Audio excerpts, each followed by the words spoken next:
Okay, so today what I have for you is the Korean War collection of my military collection. As you can see, I got a pretty good amount of Korean War era stuff, a little bit more than my World War I stuff, which I just made a video on. I just thought I'd share this with you today. Like I said, this is just one of several videos I'm trying to prepare for, I guess you could say. But anyways, first I'll share with you, this is a military cot.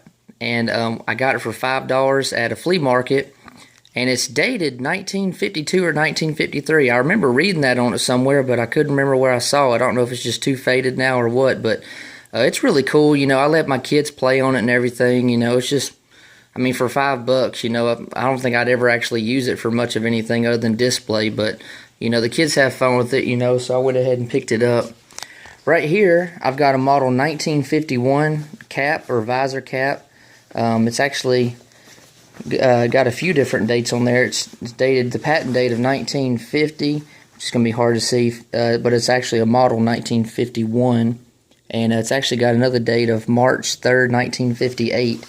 But cool little cap. I got it for $5 as well at an antique store, you know, so went ahead and picked it up. Right here, I've got 3 50 caliber rounds. Actually, I've got 2 and just the casing of a third. I got this one here at a gun show just about a month or so, well, maybe a couple months ago. It's dated 1952, if you can see that. It's got one of the belt links on it. And then I've got these two here, which this one on the left, well, on the right now, it's, you know, it's just the casing or whatever. I think I got it for like $2 or whatever, 1952 as well. And then this one, which has already been fired, you see the primer's been struck. This one is dated 1953. So, you know, I like picking up these bullets like this, you know, just for display purposes and everything. I just think ammunition's cool in general. Moving on here, I've got this anti-aircraft artillery patch. It's 90 millimeter United States Marine Corps. This thing is really cool. I got this for like $2.50 at an antique store. Neat little patch. It's got the shape of a shield on there and everything. Right here, I've got one of 2 Korean War made helmets. In my other video, or maybe a couple of videos, I mentioned that you know, the McCord company made the model 1951, 1952 helmets. They made roughly 1 million of them. This is actually one of those, and one of the 2 that I have.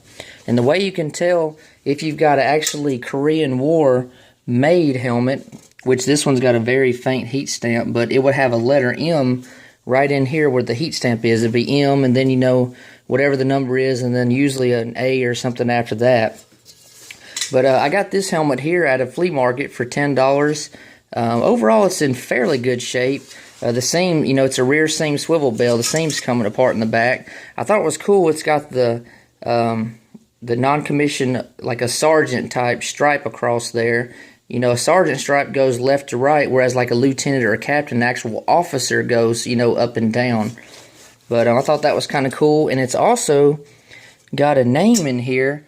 If you can see that, it says the name Hill, H-I-L-L. I always like to find names, so, you know, and stuff, no matter what I buy. I just think it's really neat to at least put a name with what I have. This one right here is the better of the 2. This one is also a model 1951-52 Korean War made helmet.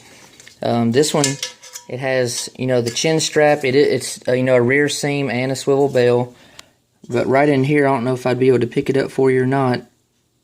It's kind of hard to see, but anyways, there's a letter M, and then there's a 47A.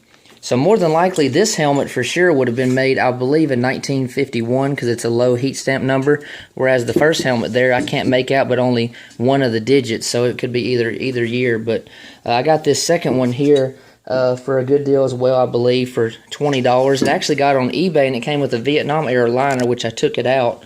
You know, I'm trying to get all my helmets and liners together as far as making them period correct. But good deal on that. You know, I'm always looking for eBay stuff like that. Right here, I've got this big old thing. This thing is huge, and unfortunately it smells a little bit. But this is a model 1949. This is like a cold weather for like use in like the mountains and the Arctic areas where it's extremely cold. This is a sleeping bag. what you see right there, it's got M 1949. It says sleeping bag mountain. There's Arctic. This would be for extremely freezing cold temperatures. This thing is really padded. It's really cool, and it's pretty heavy too. I can imagine this would definitely keep somebody warm. I got that for basically free. I traded some stuff to a guy at an antique store that I got for free, and he traded me this. This is what I wanted, and I got it. So I'm all about doing some trades if I can. But I also wanted to share with you these trench coat. Well, this trench coat here, I'll start with that one. I got a couple Seville Jackets. This trench coat here is a model 1950, and it's actually dated February 3rd, 1951. I picked this up at a flea market for $15. Overall, it's in good condition. Unfortunately, you know, no patches or names or anything. But if you're ever trying to, you know, figure out when something was made, like what type of model or specific year it was made, definitely check all the pockets. That's one thing I do when I get a new jacket or any type of clothing. I always check the pockets for, you know, for money or whatever, because I found a lot of stuff in pockets, and a lot of times that's where the maker's tag is as well. Which this one's way down in there. I remember seeing it, but anyways, not bad on that. Like I said, overall good condition. Probably not something I would wear. You know, I just like buying some of the stuff just to have, I guess, just something to do. Right here, I've got the first of the two Seville Jackets. This one here is a model 1950, which see, it's still got the tag on there. Seville Jacket. It's actually dated June 30th, 1951. Overall, this one's in really good shape. Now, this Seville Jacket, it looks just identical to the M 1943, you know, the model 1943 Seville Jacket that the World War II veterans wore. I mean, it looks identical to it. The only difference really is that it was able to have a button-in liner. That's pretty much the main only difference, is you're able to use a liner, you know, to kind of attached to the inside of the jacket, you know, to help keep you warm and everything. But like I said, other than that, exactly like the M43 jacket. Now this one here, this one is a model 1951. It's modeled 1 year after the 1950 Seville Jacket. Now this one does have some big differences with it. As you can see, the main difference is, or one of the major differences is, they add a zipper on the front. They added the zipper, you know, which the model 1950 did not have. They also added these snap caps, or, you know, snap buttons here, you know, to help, you know, zip it, and then as well as snap it together. And then, I don't have it with me, but my Vietnam era jacket is similar to this, but it also has a zipper where you can zip on a hood for the thing to protect your head from the elements and everything. But overall, this one's in really good shape as well. This model 1950, I paid about $15 to $20 for that one. Whereas this one right here, this model 1951, I got it at a yard sale for 50 cents. I couldn't believe it. I thought that was a great price. You know, obviously it is. And I'll pick up these every time if I can get them for something like that. That was just an amazing deal on that. But like I said, I just love these Seville Jackets. I love to see, you know, what changes on them with the different models, the different years, with, you know, things that are added to them, things that are taken away. I just think it's really cool, you know. I've also got this big old tent thing right here. It's all folded up, which I'm not going to get it out because it'll take up most of my kitchen. But this is a model 1950. It's not all there, but, you know, I kind of prop it up and let the kids play in it, just like with the cot, you know. Some of the stuff I don't mind letting my kids play with, you know, under my supervision, you know, but I want them to get excited about this stuff like I am, you know, not just my son, but I've got 2 daughters as well. You know, I've got 3 kids, and I would love for them all to get involved with history of some kind, even if it's not military history, just, you know, just to appreciate, you know, how far we've come, you know, as a people, and, you know, with technology and everything. I hope they really get involved with, you know, history like I have. Maybe not with the military stuff, but in some form or fashion.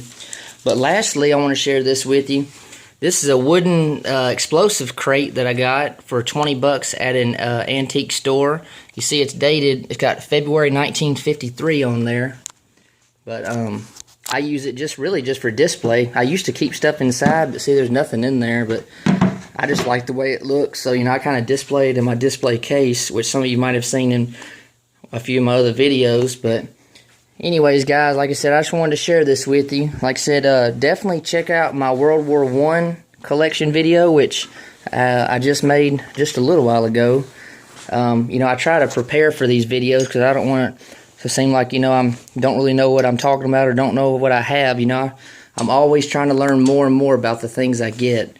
But I just appreciate each and every one of you. I thought about doing a video for my Vietnam stuff and then my World War II stuff, but honestly, I probably won't, because those are the two wars that I have the most stuff of, and definitely World War II, it would take a long time and to prepare for it and everything, and the video would probably last like a week straight of me nonstop talking and everything. There's just so much stuff I have. And Vietnam, you know, I got a lot of that stuff as well. So I probably might figure out something where I can share some of those two war collections with you, but I guess I'll have to figure that out. But anyways, guys, thanks for watching. If you've got anything you might want me to make a video on, any items that you've seen in other videos where I haven't really gone into a lot of detail on or anything, you know, just let me know. Comment on my videos. Give me some more ideas. Maybe what you have an idea for me is something I've already got in the works. Who knows? But as always, guys, thank you so much for watching, and tune in for more.